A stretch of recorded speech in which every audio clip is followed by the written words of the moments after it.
Well, to start off, welcome everybody. Thank you to our candidates who are attending, and thank you to the audience as well for participating. Gail's connecting. Perfect. So just on behalf of the Barrhead Leader, the Public Library, and the Barrhead and District Chamber of Commerce, I am very pleased to welcome all of you to the All Candidates Forum. We have a couple of housekeeping items just to get things started. So first of all, for the candidates, just a quick rundown of how this is going to work. So what we're going to do is we're going to have, for each question, we're going to give 3 minutes to the first person to answer the question, 1 minute to each subsequent person to add their comments, and then we'll give an opportunity, if required, for a 30-second rebuttal. We'll try to keep that to just one a question, just because we want to be able to get in as many different topics as we can. So it looks like we do have a number of our candidates here. I'm going to let everybody introduce themselves shortly and let everybody know which party you are here for.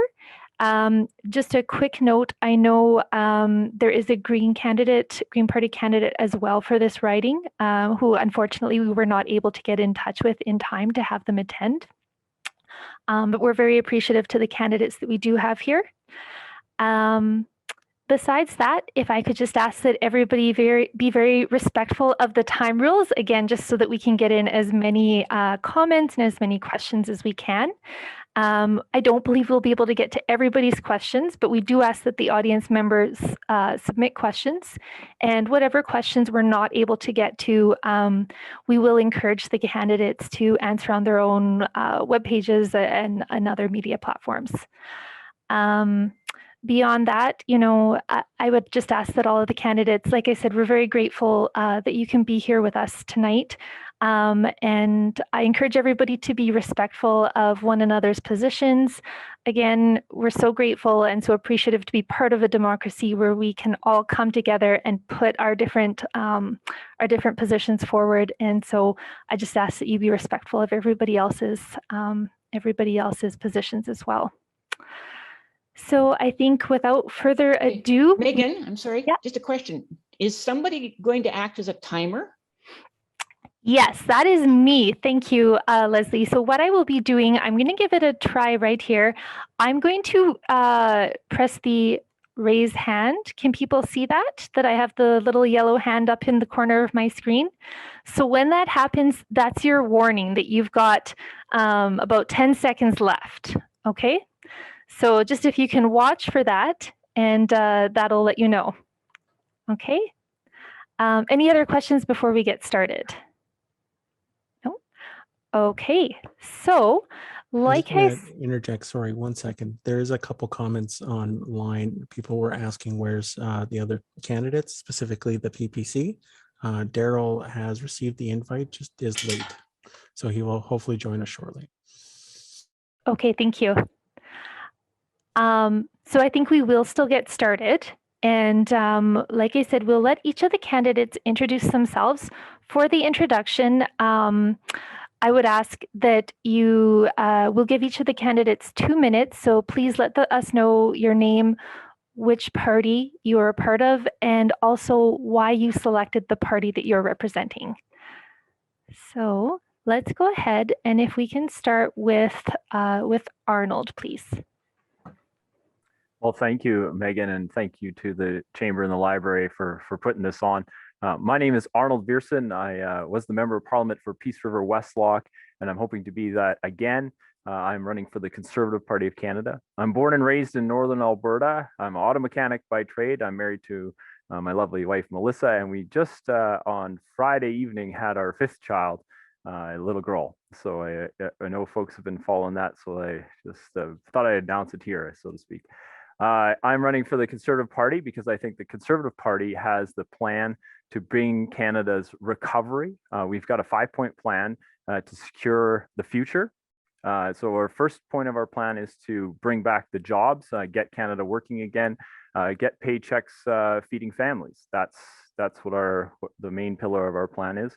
Over 1 million jobs were lost during the pandemic, and our number one focus will be to bring those jobs back so that paychecks are feeding families once again. The second point of our pillar, our 5-point plan, is to secure accountability. We've seen not only throughout the pandemic, but even prior to that, Justin Trudeau handing out sweetheart deals to his friends, ignoring the needs of everyday Canadians and working hard for insiders and the big banks. And so we're looking forward to bring back accountability to Ottawa. The Conservative Party is looking to beef up the accountability laws around the ethics scandals. We've seen, I think we're on Trudeau ethics investigation number 4. And so we're looking to ensure that our ethics laws are better, so that the penalty would be more than $500 if you're found in violation of the ethics rules. We've seen, from whether it be the SNC Lavalin scandal to the free helicopter rides that Trudeau was taking, and also more recently the WE scandal, we've seen that this government has been plagued by ethical challenges from the get-go. And so we're hoping to replace the government with an ethical government that takes accountability seriously. The third point is to secure mental health. We've seen throughout the pandemic, the mental health of Canadians has deteriorated. We will be working hard to bring that to the forefront. It will be one of our 5 pillars, and we're looking forward to bringing that forward. You can check more of this about our plan at conservative.ca. Thank you. Okay, thank you very much, Arnold. Let's move on to Leslie. Again, good evening, and again, thanks to the Barrhead Library, the Barrhead leader, and the Chamber for having a very important event. It's one thing to talk in a newspaper, but it's also great to be able to do even if it's a virtual forum. I am, of course, running for the Liberal Party of Canada. I am running for the party for a number of reasons. One of the things is that we need leadership that is courageous. We have a bold program that the Liberal Party is presenting to the people of Canada. The most important one for me is the fact that we do need a universal childcare program so that anybody who wants to work will know that they can find a safe and a standardized place for their child that they can afford.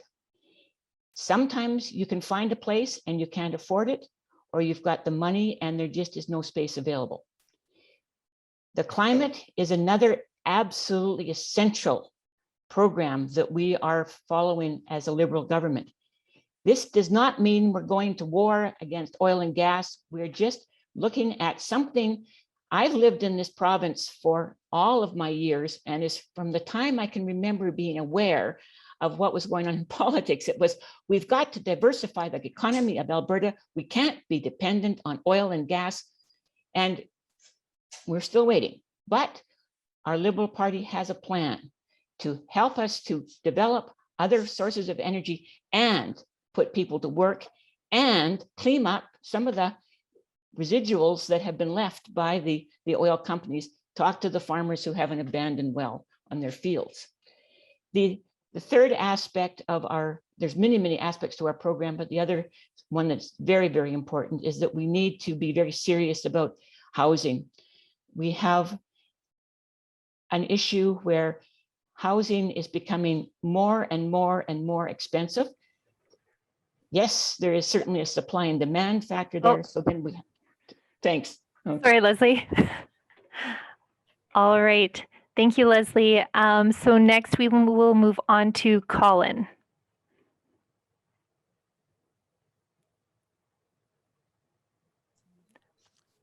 Colin, you're muted. You have to click the unmute.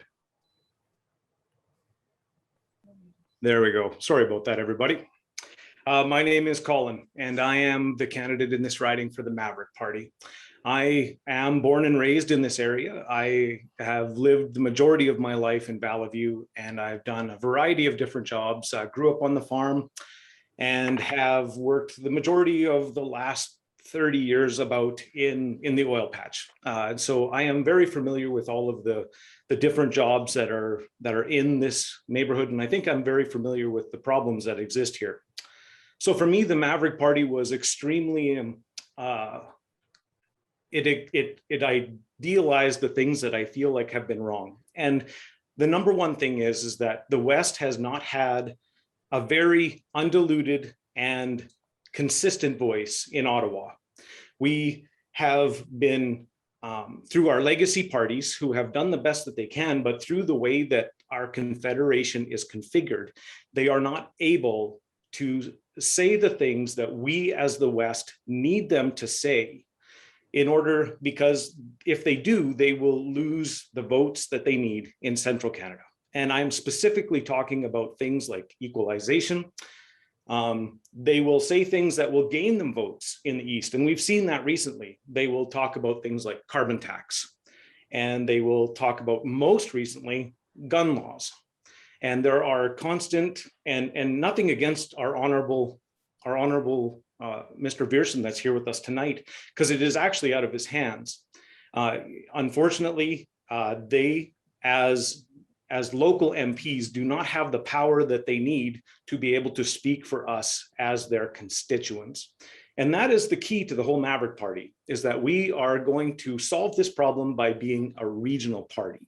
We are only running candidates in Western Canada, from Manitoba west. And we have, and I hope I get a chance to speak to it later, a very good reason why vote splitting is not an issue here in regards to the Maverick Party and the election. Thank you. Okay, thank you, Colin. And lastly, we will move on to Gail. Hi, my name is Gail Unstead. I'm a social worker. I was born and raised on a farm near Ponoka, and I have lived and worked all of my career in the Peace River-Westlock riding. I ran because I wanted, as a social worker, I deal with problems one-on-one, and I realized I wanted to be more systemic in addressing things like housing issues in healthcare, mental health care. Sorry, I'm a bit nervous. The difference between us and the other parties is, whether you're a liberal or you're a conservative, you've had 150 years to try to fix it, and you haven't. And so we're an inclusive, diverse party, and we think that we can get the job done to make all these changes. All right, thank you very much, Gail. So let's go ahead and we will move on to our first question. So just a reminder, first person is going to get 3 minutes, each subsequent person 1 minute opportunity for a 30-second rebuttal. So what we're going to do is we'll keep going in the same order. So we'll be starting with Arnold first, and then Leslie, and then Colin, and then Gail. So you'll each have the opportunity to have the 3 minutes. So first question. The whole world is waking up to the atrocities historically visited on our country's Indigenous peoples by our national government. What policies do you support, and what will you personally do to ensure that Indigenous citizens enjoy the same rights and privileges as other Canadians? Arnold? Well, thank you, Megan, for that question. We have seen around this country the way that the federal government has treated a specific subset of our Canadian society, namely the Indigenous people. Now, the Indigenous people are not a homogenous group. There's Cree, Ojibwe, Inuit, Métis, all of the different groups, but they have been treated somewhat similarly. One of the issues that I have seen that's probably most egregious about that is the trampling of parental rights by the federal government. We've seen children stripped away from their parents just because they didn't live in the fashion that the federal government deemed appropriate. So that's one of the things that I will always stand against and stand for is the protection of parental rights, making sure that parents are the number one caretakers of their children, ensuring that parents can won't be interfered with by the federal government in terms of taking their children away. We also seen the federal government impose values tests on Canadians as to whether they are able to access federal funding and things like that. And these are things that segregate our society. And I am opposed to segregation of our society. We should have a federal government that treats everybody the same, regardless of where you live in the country and regardless of the color of your skin or which religion that you participate in. And we've seen that played out in terms of how our Indigenous peoples were treated. But we also have to take that into consideration in our current times. When the residential schools policy was being put in place, there was unanimous consent for that. There was no political party was opposed to putting in place the residential schools. We need to think about that in terms of what the current situation is. What are the things that today seem totally okay and reasonable, that in future generations we might think, wow, what was the government thinking when they did that? And so those are always the questions that play in the back of my head. When the residential schools were being put in place, there wasn't a political party opposed to that.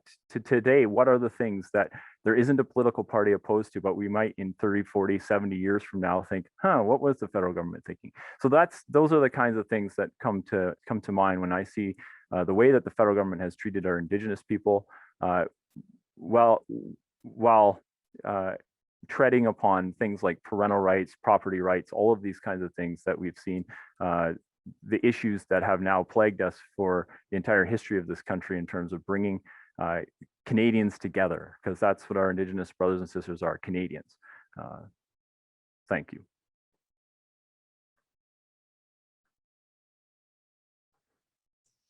You have to unmute, Megan.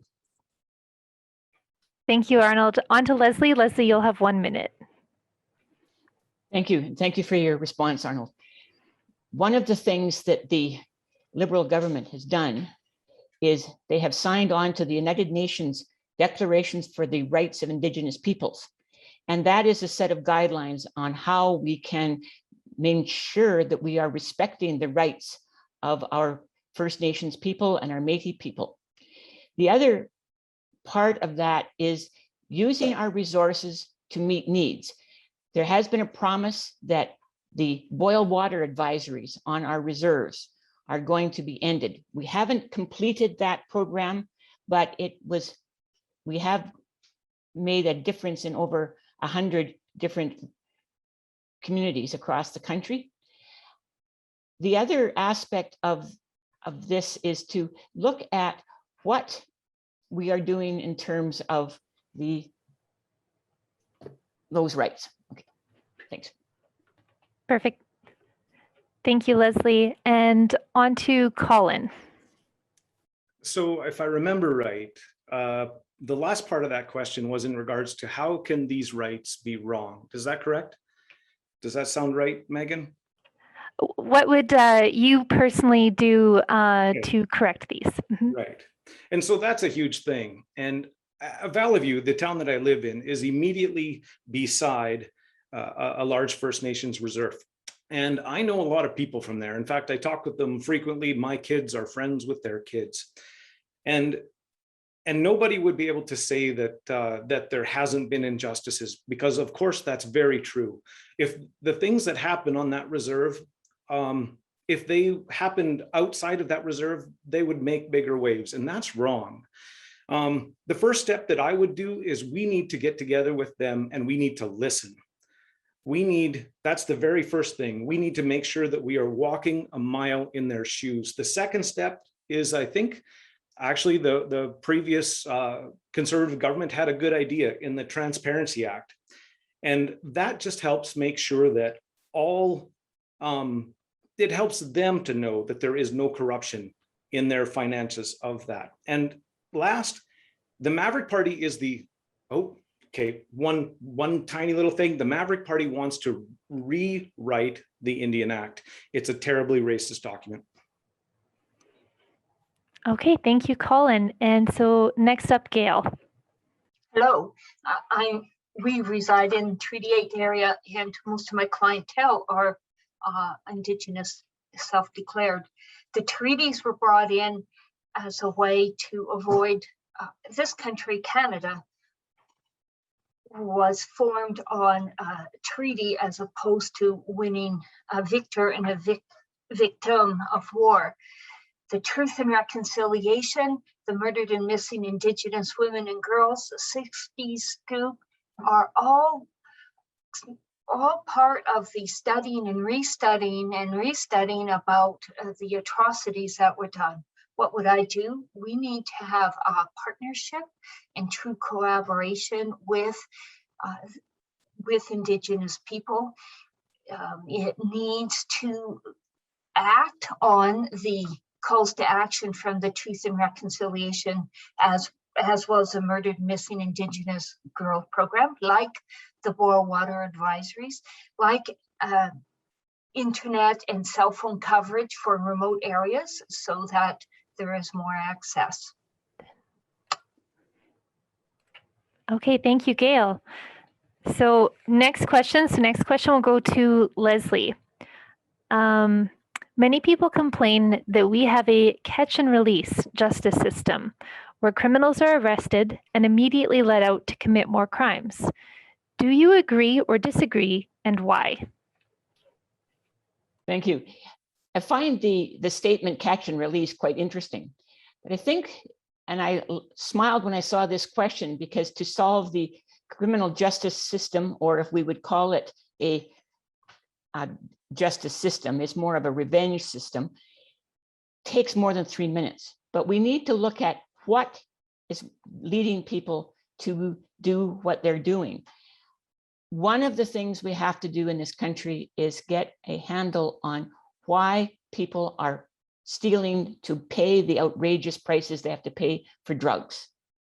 We have to look at how are we working with and helping youngsters who then become adults who are the victims of fetal alcohol syndrome.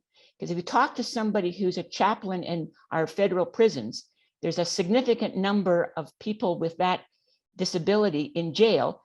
And I think that we can do better than that in terms of how we treat people. And then I think we also have to look at what do other societies and other countries do in terms of dealing with crime. Don't get me wrong. There are some people who need to be in jail for a long time, even if it's costing us $125,000 a year for one person to be in a federal prison. What could we do with that $125,000 otherwise? Well, one of the things that our Aboriginal brothers and sisters have shown us is the value of a healing circle, a chance for the victim and the perpetrator to sit together with mediators to talk about what happened and what the hurt was and how can the hurt be made better.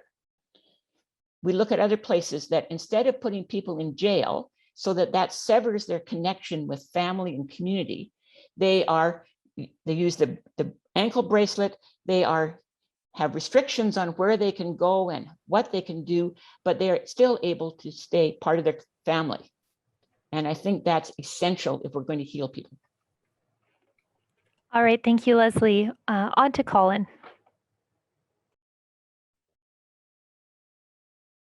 Sorry, Colin, I clicked the button right as you did.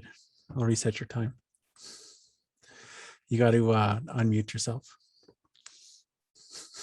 We're going to get this figured out yet. Oh, yeah. So I was just going to add to that. While it is very true that we need to identify the reasons that these crimes are happening, and nobody's going to disagree with that.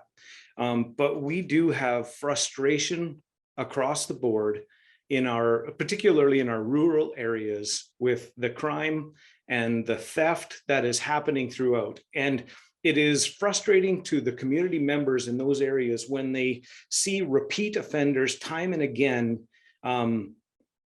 just simply let out, and there is nothing learned. There is no incentive to not do it. And we as a government, we need to figure that out.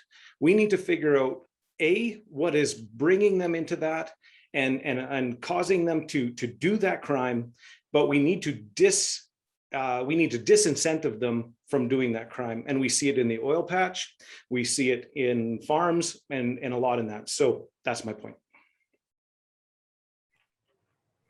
All right, thank you, Colin. On to Gail. As a former probation parole officer, no, I don't believe we have a catch and release system. We have 80% of people that are charged have never reoffend again. Yes, there are some that have. This province hasn't increased detox rehab facilities in many years. And I always find it interesting that if an Indigenous or visible minority group commits a crime on a mainstream culture, the punishment seems to be more extensive than the other way around. We have unwielding, proportionate of Aboriginal self-declared in our jail system. What we need is rehab. What we need is more compassion, and perhaps what we need is A, innocent until proven guilty, and B, better access to lawyers. All right, thank you, Gail. On to our next question. So we're going to go with a question. Megan, do I get an opportunity? Oh, sorry, Arnold, go ahead. Yeah, thanks, Megan. Just on the rural crime bit, the catch and release is something that I hear a lot about, and we've experienced it right here in our own riding, where one person gets charged multiple times between their initial being caught and the actual court date when they're out on bail. So that the bail process is something that's provincially administered, but it's something that we continue to look at. Federally, the one thing that we've been promoting is to put in place a increased sentencing if it's clear that the person is targeting your property because it's rural and remote. And we've seen this happen more often is that the criminals know how far away the police station is, and therefore they are targeting your property because of that. So we would put that as an aggravating factor on their sentencing. All right, thank you, Arnold. Okay, so our next question is going to be an audience question. What is your party's position on the carbon tax? And so for this one, we'll be starting with Colin. Carbon tax. Our position on the carbon tax is that if we are going to truly address the problem of pollution, that a carbon tax does very little to address that problem. Because if you live in the northern areas that we do, what are the options of turning down our furnaces? What are the options of not driving to work? My former job involved driving several hundred kilometers per day. We don't have that ability. That is how I make my living. And yet a carbon tax simply is designed to remove that money from my pocket and place it in somebody else's pocket. And there are no other options for us to be able to do that.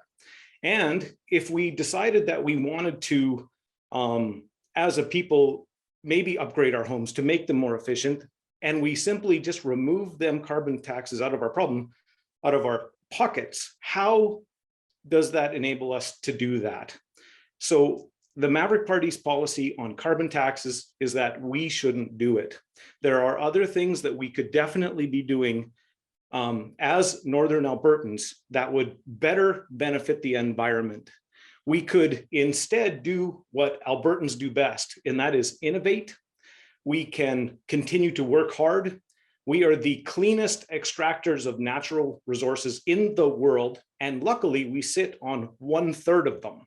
So what we should be doing is learning how to and getting the projects done so that we can export products like natural gas to places like China, who burn so much coal that it causes extensive pollution in their country. But the one thing we know about air is that it does not respect borders. Their air is our air.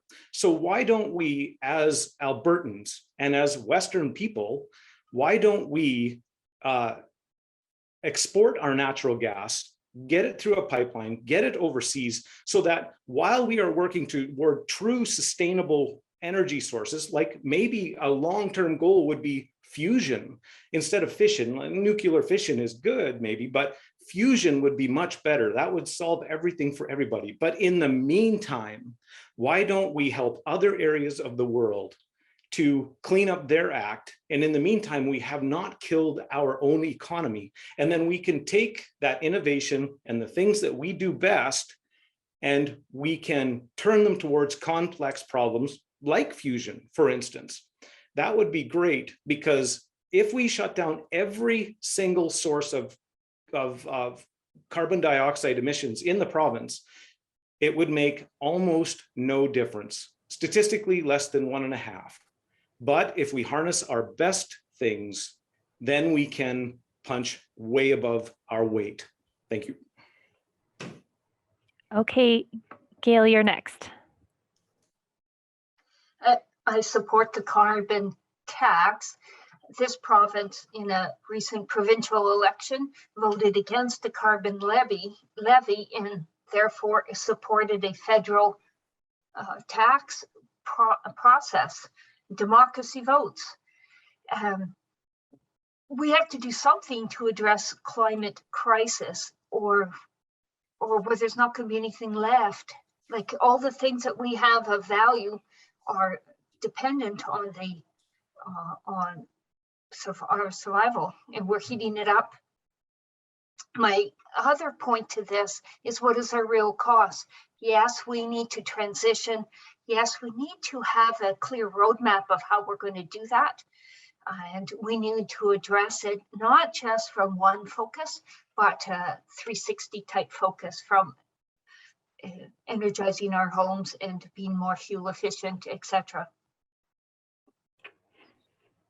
Okay, thank you, Gail. On to Arnold.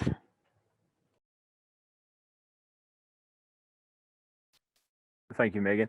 The Conservative Party of Canada will repeal the carbon tax. We'll be bringing in a rewards program that would reward people for the work that they do to ensure that the climate change is being tackled. One of our also big part of our climate plan will be to take the fight overseas. It's no secret that we've seen as the carbon tax has been implemented here in Canada, we've seen jobs and investment flee our country. No clearer point than this than right in our backyard in the Carmen Creek project. When the carbon tax was brought into here in Canada, Shell pulled out of their interests in Northern Alberta. And where did they go? They went to Kazakhstan. And so our plan would would ensure that products coming into Canada are competing with us on the same environmental standard, so that we are not subsidizing other parts of the world with buying their energy.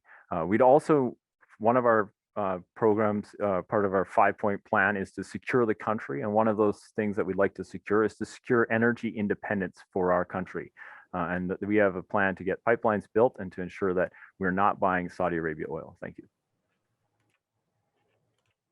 Thank you, Arnold. Leslie?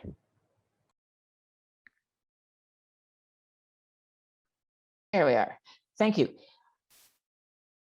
One of the things that I believe, as far as a carbon tax is concerned, first of all, it is proven that it is the most effective way of getting people to reduce their carbon imprint.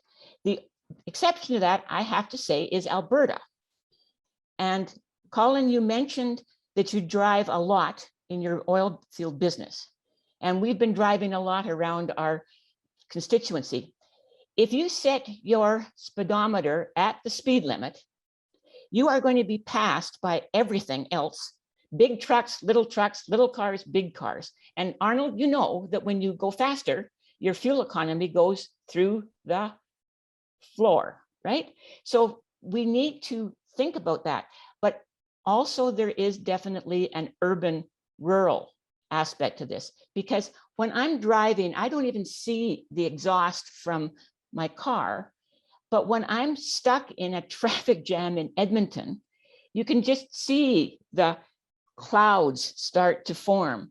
And so, yes, electric vehicles are going to be coming. They're going to be becoming more popular. Thank you, Leslie. Okay, next question. Was there a chance for a person to rebut? Yep, we have 30 seconds for a rebuttal. rebuttal. Yep, 30 seconds for a rebuttal. Just in regards to the Conservative plan, is a levy not the same thing as a tax? It is still money out of our pockets, and I want to make that clear. My apologies to Mr. Viersen on that point, but it is a levy or a tax rewards program is exactly the same. And just to our Liberal member here, it is not necessarily proven a way to change climate issues because British Columbia, if I'm not mistaken, has the most large carbon tax plan, and their emissions have not gone down. So just a point. Can I rebut to that? We'll allow a rebuttal on this one since it raised a specific policy of your party. Yeah, so our party would ensure that you are made whole. There will never be any funds from our rewards program that end up in the government coffers. It will all end up back in your pocket. There will be no taxing of anybody. And I would echo his point around BC has the highest carbon tax and has yet to reduce their carbon footprint. Okay, so we're going to move on to the next question. So this one, we're going to start with Gail. Sometimes it feels like our community and its unique issues are not brought to the focus on the federal level. What in your party's platform speaks to our community and its specific needs? How do you personally plan to advocate for this area's business community?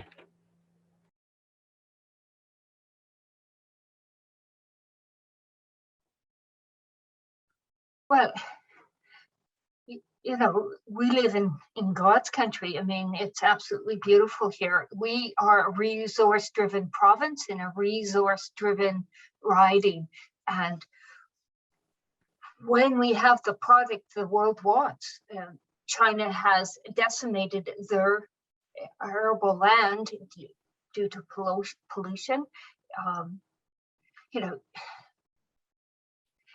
so we need to have a plan. We have funding in place for small business and business loans. We need to avoid the whole continuing to tax large business and large corporations to somehow attract them into our area so that we can have more of our taxes go outside of our country. What we need to speak to in our specific area is to promote and use research and design to make sure that our products are the best and that we have what the fair market economy needs. Okay, thank you, Gail. Next up is Arnold. Well, thank you, Megan. Two things. One is we got to get pipelines built. So we got to get rid of Bill C-69 and C-48 so we can get pipelines built to Tidewater. That in particular will really boost the economy in Northern Alberta. The second thing is just standing up for free trade. I'm very proud of a Conservative government that signed over 42 free trade agreements around the world, establishing the ability for us to sell our products around the world. Some of the best products here are built right here in Alberta, or grown here in Alberta, and our ability to sell those things around the world is something that I'm very proud of. We need to ensure that we have free trade with as many countries as we are capable of, and ensuring that those countries that we do free trade with have the same set of rules and the same set of values that Canada has. I'm particularly excited about our CANZUK, which is Canada, the UK, New Zealand, and Australia, bringing closer ties between all of those countries and integrating the economy between them. Thank you. Thank you, Leslie. Thank you. One of the things that I would certainly advocate that we continue, now this isn't something that is applicable to all of our constituency, but many of you are aware of the Community Futures Program, which is a program that provides loans to people who want to start small businesses. And we value those small businesses because we know that small business is the engine driver for employment. So we want to support those businesses through our economic development. And then one of the things that would help a community, a small community, if we were to bring in universal basic income, then people would have the money to buy these products. And we know that when you provide funds for the lower income people in a community, they tend to spend it locally. Thank you, Leslie. Colin? I just wanted to reiterate again what Arnold said. Sorry, Mr. Viersen, I want to be respectful, totally. But in regards to pipelines, we do need them. In fact, there are, as he mentioned, there's C-48, there is C-69, the no tanker ban, the No More Pipelines Act, all of those things, he is exactly right. The one question I have, though, of him is, when we talk about that, we really need a pipeline going east.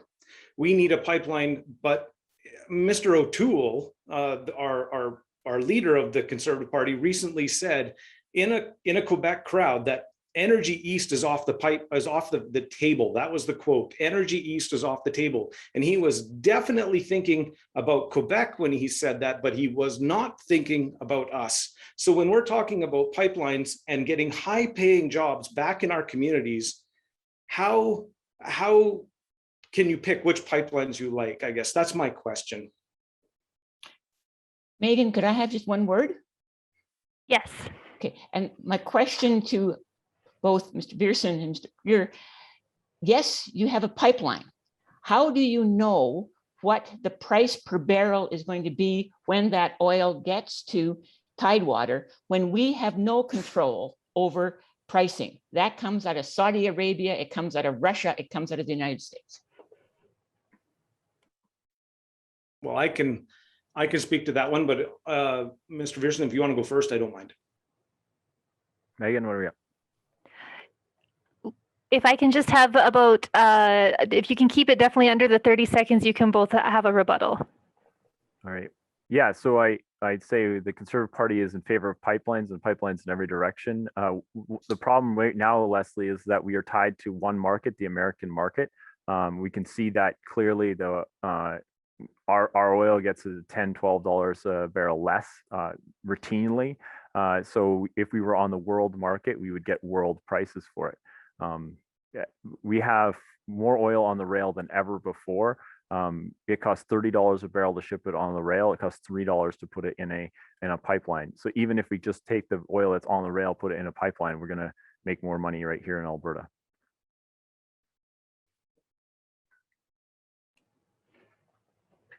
Okay. Thank you. Colin, did you have something? Oh, Gail, did you have something you wanted to add?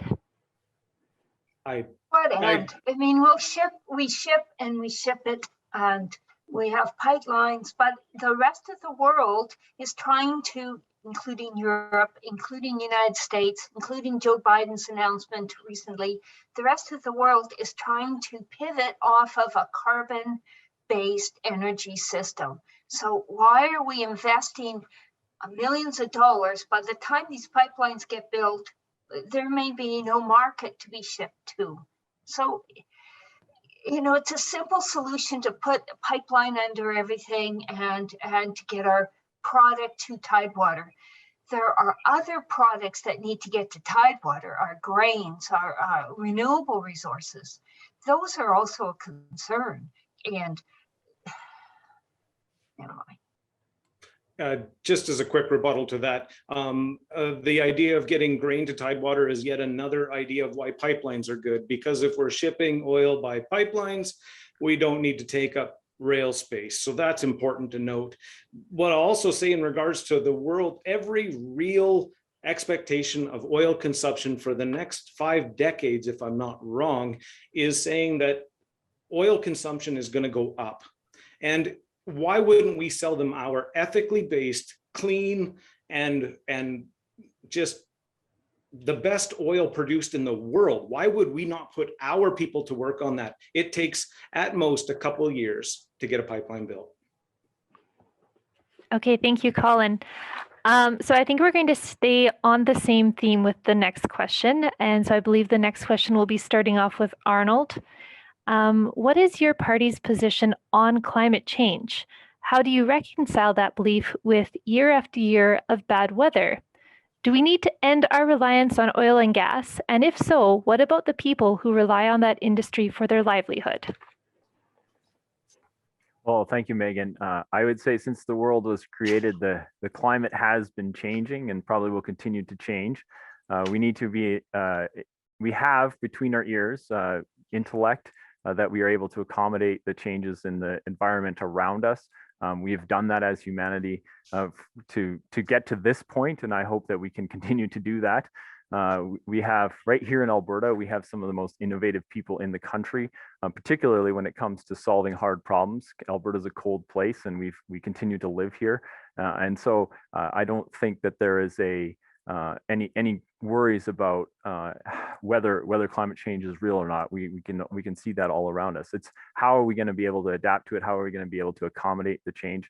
And we see that all around us as farmers go to zero till when it's too dry. We see farmers accommodate the weather as they go, and I'm extremely proud of Northern Alberta. The fact that we are as far north as we are, the rest of the world tends to forget that, but we do live in the very far north, and we are feeding the world with the crops that we grow. And oil and gas play a big role in that. The ability to dry our grain so we can ship that around the world is amazing. No other product in the world has revolutionized the way we live, much like oil and gas. So as we have conversations about shutting down the oil sands, as Justin Trudeau likes to say, he needs to take into account what does that mean for the rest of the world. It doesn't mean that the world gets off oil and gas. It just means that Northern Alberta no longer has the prosperity that we currently see. Thank you, Leslie.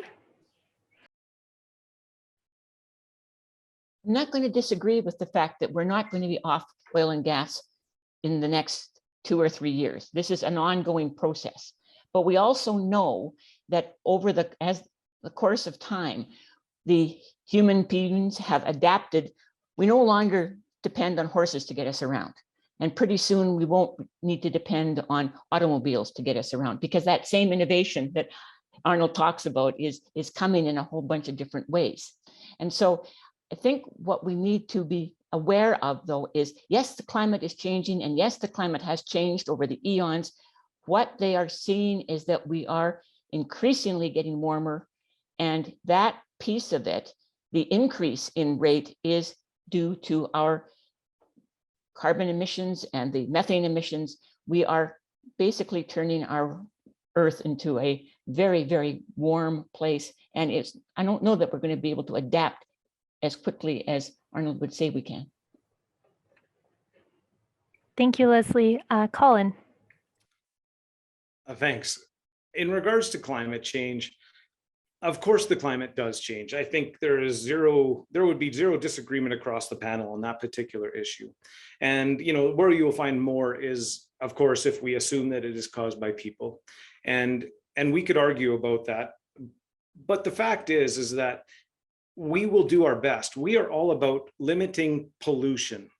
Obviously, if we are limiting pollution, and as Albertans, we love our environment. Nobody here would wish smog on any of our Albertan towns or cities. We are about efficiency, and we should be exporting our clean tech across the world to places where, like India and China, where the majority of the carbon pollution is happening. We should be exporting our clean energy to them as we work together to solve these long-term problems that the world has. Thank you. Gail? We're all in agreement about climate change. We all took basic biology. Polar ice caps moved around over the past millions of years. What I'm talking about is the climate crisis from our input into spewing out the carbon into the air and heating up the world's atmosphere. And if we aren't addressing it in a crisis style, we may lose that opportunity as our polar ice caps melt and our ocean table rises, and as weather gets more and more extreme and we have more extreme weather events, this debate may be mute. Thank you, Gail. Okay, our next question, which I believe we'll be starting with Leslie. So the housing market is always a hot topic. And right now, affordable housing is a very serious issue, even in our community. What will you do and what will your party do to ensure that young people and low-income individuals have access to reasonable quality housing? Again, an interesting question to be answered in 3 minutes. There's a number of different things that we need to do. And as a person who's been on town council, one of the things that we have to be very aware of is how our zoning makes a difference in terms of what kind of housing, for instance, we can put where. I was fascinated to read just the other day that they have now figured out how to make housing with a 3D printer. So I'd like to see some of those places, and apparently they can be built fairly cheaply, but you still have to have a municipality willing to have that kind of a home. One of the things that is happening in places like, for instance, Vancouver, Toronto, is they have run out of space. And so trying to find, when your lot costs $1 million, it's hard to have a cheap house on that. What we need to be doing, for one thing, is encouraging people to move into rural areas. We've got room to have more housing. We've got the ability to transport people. We could invite people to come out to our smaller communities. We need them and they need us. And then we can look at, do we have modular homes, which aren't cheap by any stretch of the imagination, but are cheaper than some of the homes we have. We also need to encourage organizations like Habitat for Humanity, which encourage people to be part of building their own home. And so you end up with somebody who is then getting equity into a home that they can then go on and build another or buy another home, and somebody else can move into that particular house. We have got one project in Barrhead, and I'm hoping we would have others. Then we have to talk about who's going to build housing. Because again, one of the things that we unfortunately find is that who do people want to rent houses to or apartments to? Really like the 55 plus. It's really sometimes a real challenge to find housing if you have a family. Don't even to mention if you have a pet.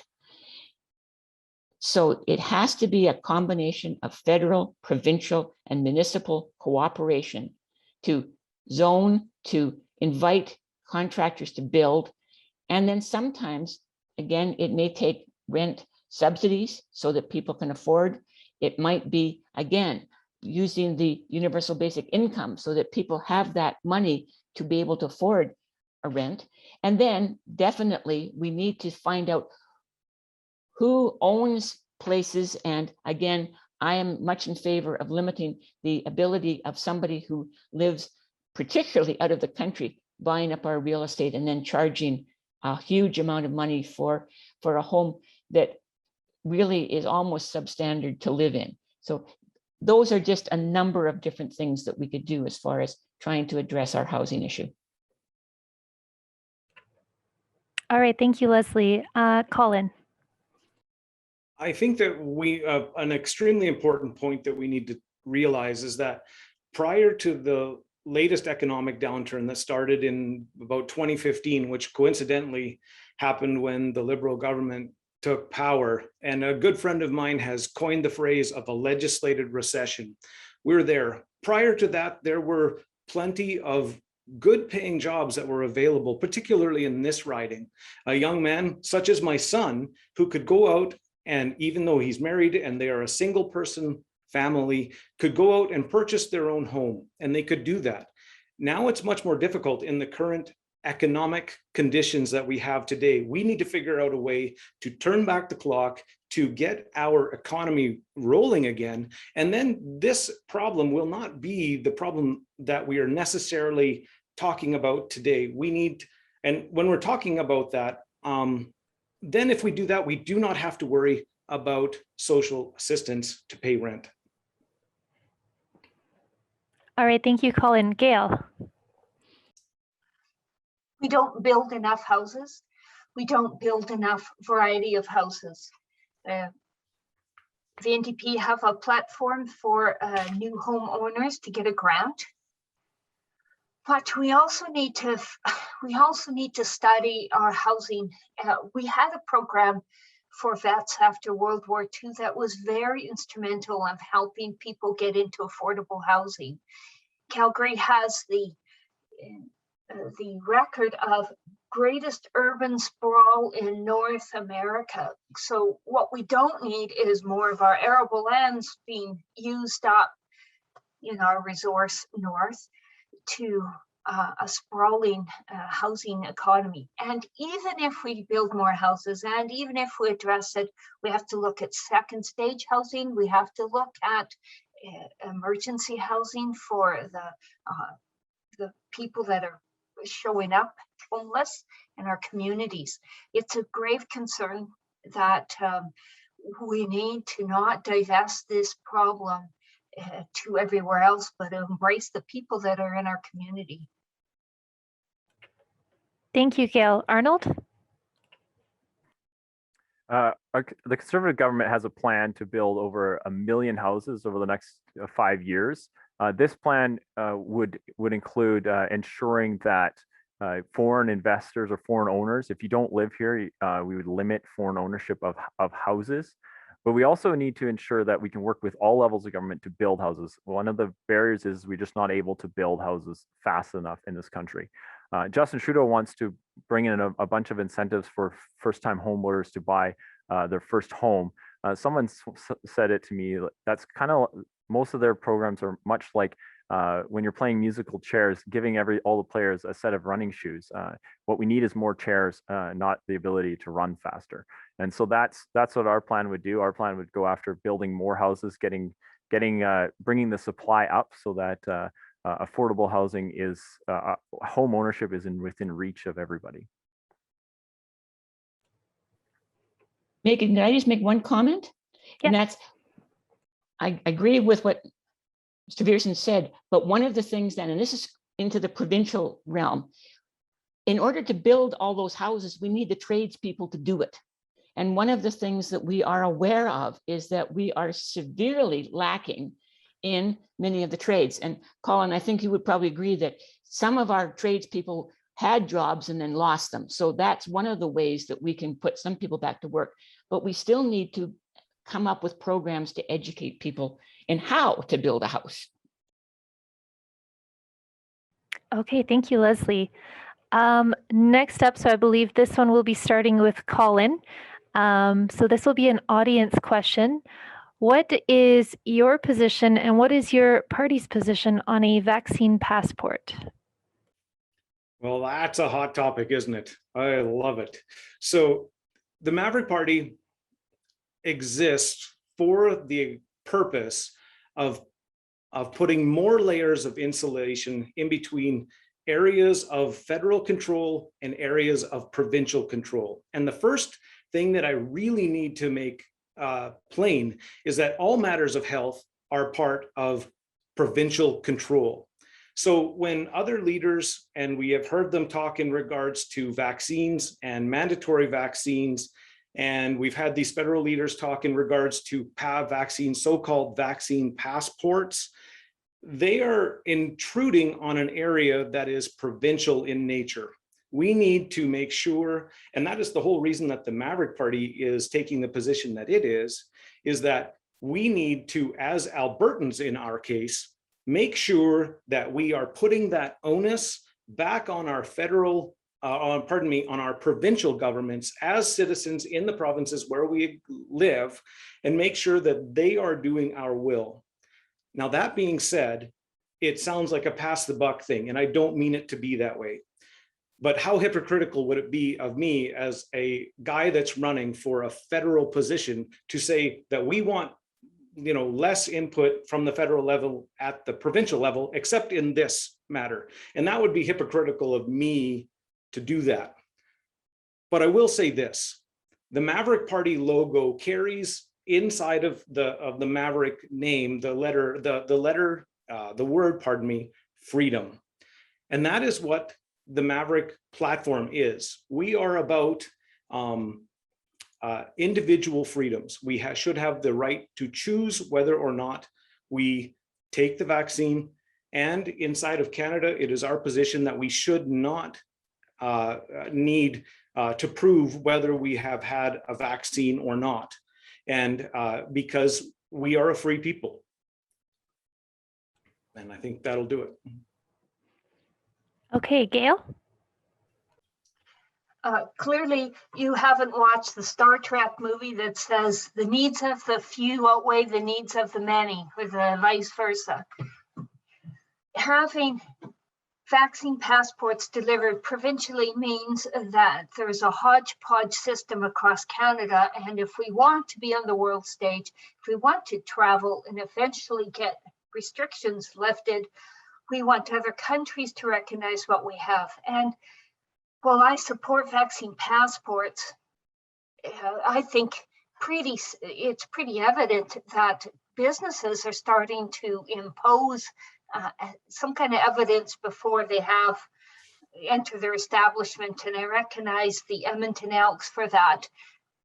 You want to go to a football game, you have to either prove you had your vaccine shots or a negative COVID test. Thank you, Gail. Arnold? Yes, so the Conservative Party of Canada is opposed to mandatory vaccines. We think that vaccines should be taken on their merit, not because the government is forcing you to do that. We are also opposed to vaccine passports in terms of interprovincially, but we would be prepared to operate with a vaccine passport in terms of when you travel out of country.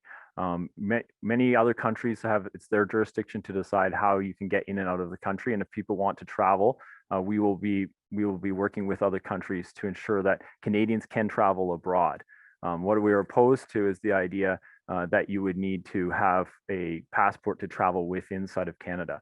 That said, there is, much like Colin talked about, provincial governments are doing their own thing in terms of passports or so-called passports. In my opinion, there's only one Canadian passport. And if that's what you're talking about when you're talking about vaccine passport, whether your passport would have a marking, whether you're vaccinated or not, I'm not sure what the process is going to be when it comes to Canadians traveling abroad.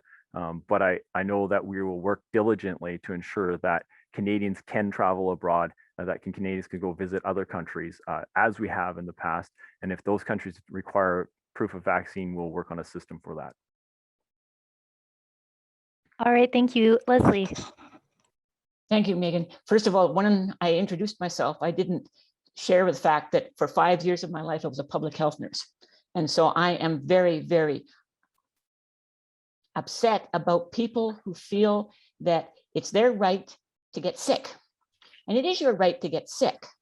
But I want somebody who doesn't want to be vaccinated, who's willing to get ill and end up in a hospital bed, to talk to the lady who's been waiting for years to get her knee replaced, gets this close and is told, sorry, our hospital is full of people who didn't get vaccinated and they are sick and we need to look after them first. So we want to see the end of this epidemic. And if you look back in history, there are people who would have been absolutely grateful that their children didn't die of measles, smallpox, all of these diseases we've been able to beat because of vaccines. But the big thing is that we now, because we live so close together, we need to be responsible not only for ourselves, but for the well-being of others. And to do that, you get vaccinated. And you prove that you've been vaccinated. Thank you, Leslie. Okay. And I just want to sneak in. I think all of us here should encourage to support vaccination as a group in this riding.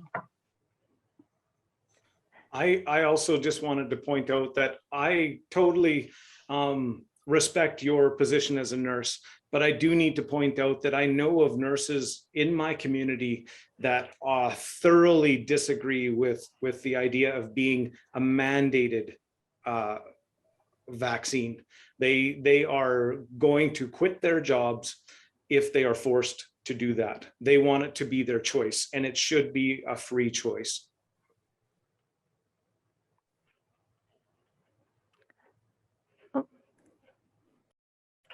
Sorry, Leslie, were you trying to add a comment? No? Okay. We could go on and on. Meet you All right. outside. Let's move on to the next question. So I believe this one will be starting with Gail. And the question is, how can you guarantee to be engaged in your riding once you are elected? And what would you do as an elected official to ensure that you are listening to all of the constituents? As a social worker, I went to school for 9 years. I studied, I have the skills and abilities to engage. I mean, that's my job, to engage clients and to engage the public. I'm a good listener, and I apply those skills daily. You have to have regular hours. You have to have several ways of making sure you have engagement, not just going to community after community, but having that availability, regular hours, various social media events.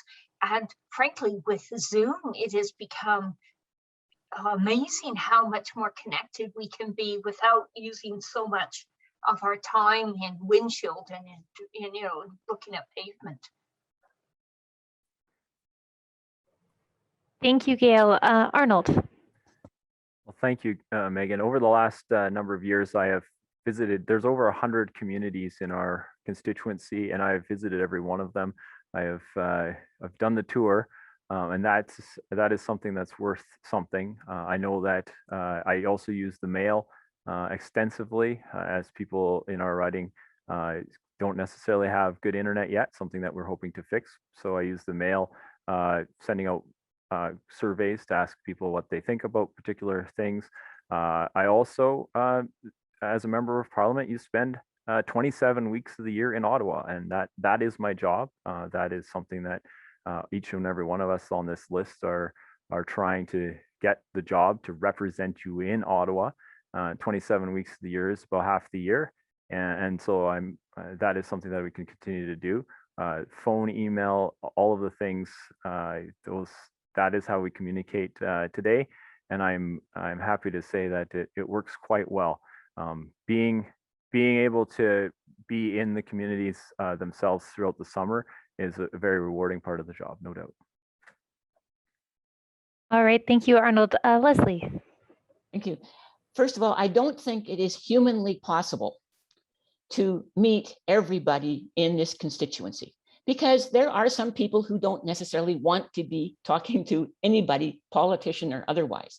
But as has been said, we do need to give people the opportunity to speak to us, and that, as again, we've got the various media, whether it's having particular office days in a certain community that people know that you're there. But as we talked about with our Aboriginal people as well, the important thing is that we listen to what people are saying, listening to what they say in mail and what they say by Zoom and what they say on the telephone. Those are once we hear what people are saying, then we can take that information with us to Ottawa.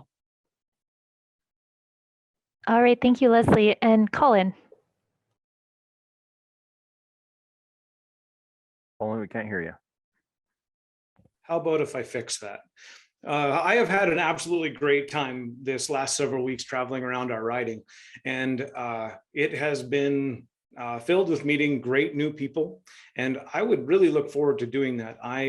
One of the things in my past I used to do was I drove truck in my earlier days, and it's a good thing because I like driving. I look forward to meeting with people, and while what was said already is true, we can't necessarily meet with all 100,000 plus people that live in the riding. I need to make myself available to them via personal face-to-face and coffee shops and events and events that are planned and organized. I want to, make sure that people know where I am, because they deserve a right to say whether it's good or bad. They need to be able to say it to my face. And obviously, all of the technological advances that we have today are included in that as well. Email, phone, all of the above, even Zoom. Here we are. So it's been good. All right, thank you, Colin. And I believe that we are coming up to our last question. All right, so there are many hot button issues right now, which seem to be getting lost in the fray. What is the one issue that you feel isn't talked about enough? And what are your plans to help with that problem? So I believe we'll be starting with Arnold. Well, thank you, Megan. And that is a tough question to come across. However, I think that there is many of the issues that Canada is facing are hot button issues, whether it's the opioid crisis or fixing the mental health or whatever the case may be. But the one thing that I have worked on quite extensively across party lines to get some movement on is the issue of human trafficking. Human trafficking happens within 10 blocks or 10 miles of where you live. We had an arrest right here in our own riding just 6 months ago up in Lacrete High Level area. We've seen fairly recently a trafficking ring out of Lethbridge. 10 people were arrested just recently. And this is an issue that we see is growing across Canada, and we see that our laws have trouble keeping up with it. And so I'm very proud of the work that I've done on that, bringing awareness to it, starting the all-party group to end human trafficking and modern-day slavery, working with people from other parties to get action on this, bringing into place the National Day to recognize the National Awareness Day for human trafficking on February 22nd, and a host of other private members' bills that I've been working on. So human trafficking is one of those issues that kind of gets lost in the fray, and is something that I've worked hard to bring to the forefront. Apart from that, I continue to stand up for the rights of every Albertan, and particularly get pipelines built, get jobs back to Northern Alberta, and to end exploitation wherever it's found. Thank you, Megan. Thank you, Arnold. And just a quick comment. So for this question, all candidates will have a full 2 minutes for your answer. Leslie, you're up next. Thank you very much. Arnold referred to it, and I'm going to go into a bit more detail about it. The one issue that we haven't talked about to the extent that I wish we had is what we call the opioid crisis. And the opioid crisis is a crisis of law. We have seen that the Liberal government under Justin Trudeau legalized cannabis. And for the longest time, people were sure the world was going to come to an end. But what it did is it kept people out of jail. And it kept them from having a criminal record. Now, if you had a friend who was a cigarette smoker and they wanted to quit, would you put them into jail for 3 months and say, okay, now you don't have your cigarettes. When you come out, you'll be fine. We know that is not the way it works. An addiction, whether it's to coffee, it's to cigarettes, it's to alcohol, it's to heroin, it's to meth. They are chronic illnesses and they can be treated, but you can't treat somebody who's dealing with an illegal substance. So we need to start to work on legalization, decriminalization. People have to know that it's safe for them to come and get help. And it can be treated. Yes, people need to want to be treated, but there are ways of helping people so that people don't have to die because they get a dose of heroin from whoever and it's been laced with fentanyl. I can go into the liquor store and buy my twice monthly bottle of rye and I know it's safe. So is that a safe consumption site? No, I can't drink it there, but I know it's safe.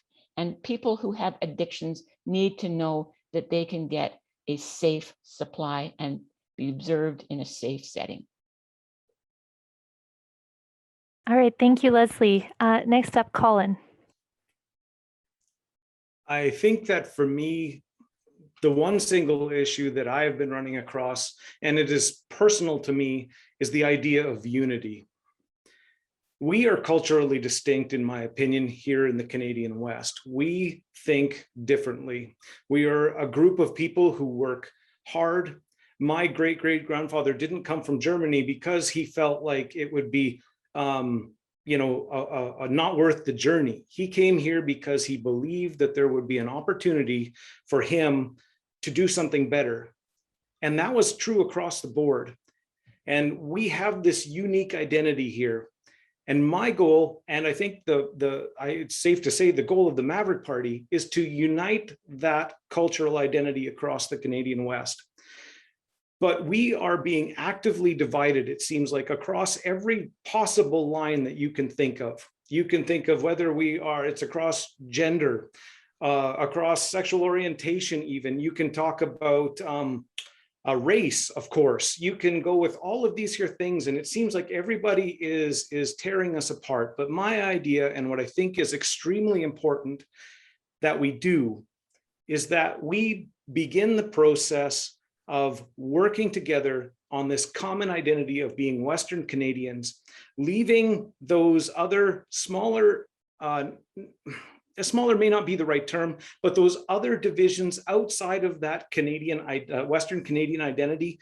And then we have that common bond so that we can work together to create a better society for Western Canada, that we can achieve a fair deal for Western Canadians together, because we need that voice. We need that united voice. And I always think in regards to that old three-legged race analogy, and how far do you go if you are out of sync? You don't go far and you don't go fast. And we need to do that as Western Canadians. And that's what the Maverick Party is about. All right, thank you, Colin. Gail.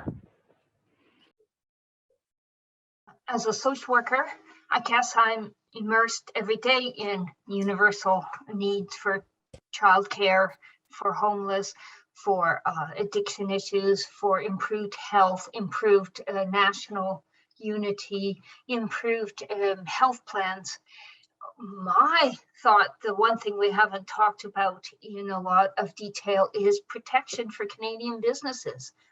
The COVID crisis has made us become very aware of how 3M would cancel our contracts to send us PPEs because, you know, the former president of the United States dictated it. So we have BlackBerry, we have WestJet, we have all these Canadian businesses that are leaders, and because I don't know, maybe it's the Canadian failing to just abandon ship and sell them out, and instead of promoting them, there's countries in, you know, I think of sellouts and buyouts of other countries, and I just think that we need to protect Canadian businesses. All right, thank you very much, Gail. So that concludes our All Candidates Forum. I'd like to again thank everyone for coming out and participating, and thank you as well to the audience and for sending your questions in as well. Oh, Megan, can we have 2 minutes to wrap up? We need to be able to Closing give statements. the one last word. closing statement from everybody? Sure. Please. All right, let's go ahead and let's see, who were we at? Leslie, I think you were the next one up. Could be. And I just want to remind people that 6 years ago, we rejected a conservative government. We didn't like some of the things they were doing, and particularly what has happened with the taxes in this country. Nobody likes to pay tax, but everybody should be taxed so that it's fair, and our corporations have been getting a break. I think we need to look at that, because the tax money that leaves, particularly when it goes into corporations from the United States, we don't get, and that's money we need to fund some of these vital programs that we want to have for our well-being and our economic development, childcare, looking at the climate and adapting and changing. And just a reminder too, somebody asked on the chat, do I want to shut down the oil and gas industry right away? No, we don't do things that quickly, but what we are doing is working at the transition. And as long as we keep putting funds into building pipelines, if a pipeline needs to be built, a private company can do it. And then we can look at the way we change from we don't get around by horse and buggy anymore. We transitioned to automobiles, and now we need to transition to something else. Thank you, Leslie. Colin? Hi, I guess my closing comments would be something like this. My question would be to the people of Peace River-Westlock is, even under extremely strong, capable, conservative governments like we had when Stephen Harper was in power, and I'm sorry to be blunt, but I don't feel like Aaron O'Toole is any Stephen Harper. How did we do even then when we had strong majority governments in getting the things that the West needs? We didn't get anywhere. We didn't get any movement on things like equalization. Now we're talking that a promised carbon tax / levy. It's the same thing, in my opinion. We've, you know, Aaron O'Toole, when he said that about the Energy East pipeline being off the table, he wasn't thinking about us. Vote splitting is not a thing. The Maverick Party has been strategic in picking the ridings that we are running in. All of the ridings that we have as a Maverick Party are like this one, overwhelmingly conservative, so that even if we split the vote, unfortunately for our left-leaning Liberal and NDP candidates, I'm sorry, but I don't feel like there's any movement for them to be able to come up the middle. It just can't happen. We would be best served with a Maverick government, or a Maverick candidate, and hopefully a whole bunch of Maverick candidates in support of a conservative group in Eastern Canada, being a minority government. All right, thank you, Gail. Thank you to the Barrhead Public Library, Chamber of Commerce, and the Peace River Riding, and for this opportunity. You know, the NDP have a track record of doing things for people, for the workers. I'm doing this, Jagmeet Singh is doing this to make a better Canada and make things better for you. We'll leave no workers behind. You know, the Conservatives get in, according to the Maverick, but it's because there's no other party to choose, and therefore they just didn't vote. We had the second lowest voter turnout in 2019 in this province, and I beg to differ. I think that we need to have a democracy, and I think we need to encourage people to vote. And I think on September 20th, I'm going to be the next member of Parliament. Thank you very much. Thank you, Gail. And I believe lastly, Arnold. Thank you, Megan, and thanks for being the host here this evening. Only a conservative government will be able to take out Justin Trudeau. Our plan to bring back jobs, our plan to secure accountability, our plan to secure mental health, secure the country, bring us into energy independence, and secure our economy will be able to bring down Justin Trudeau in defeat. A vote for any other party will ensure that Justin Trudeau remains the Prime Minister of this country. We cannot afford that. We need to ensure that we get pipelines built, that we get energy independence, that we bring prosperity back to Canada. I want to thank everyone who is participating in this debate tonight, and I also want to thank the library for hosting it. And Megan, thank you for doing an excellent job. All right. Thank you again to everybody for attending. Thank you to the audience, and best of luck to all of the candidates. Oh, sorry, do we have just a...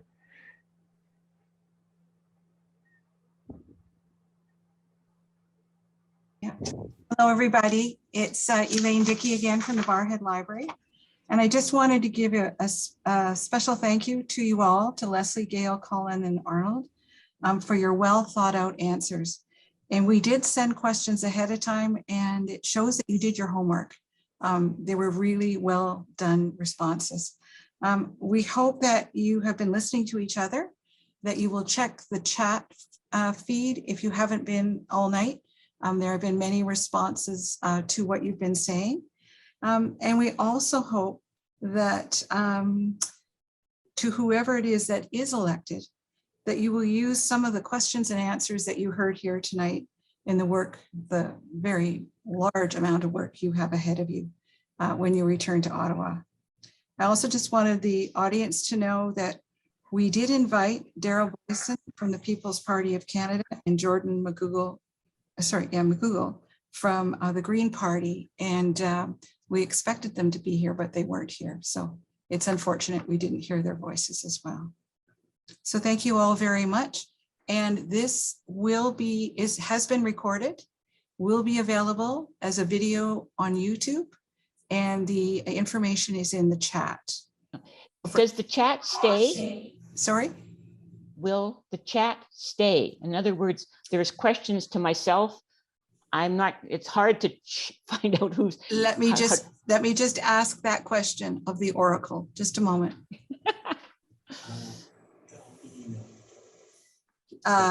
Kyle, who has been the pulling all the strings for the technical side of this, will email you the chat. Oh, thank you. Okay. All right. So thank you to everyone who also provided the chat. It's been interesting. And thank you for attending our first Zoom All Candidates Forum. And thank you all for participating. It's wonderful to meet you, even if it wasn't in person. And everybody get home safely. Even I am home. good night. It has Good night. been wonderful being part of this. Thank you, everybody. And to the library especially. Yeah. All right. Maybe we'll see some of you at Peace River. Who knows? Yes. And oh, by the way, I did forget to thank Megan. Thank you very much, Megan. You've been a great moderator. True story. Thank you. Have a good evening, everyone. Bye for now. Thank you. Bye-bye.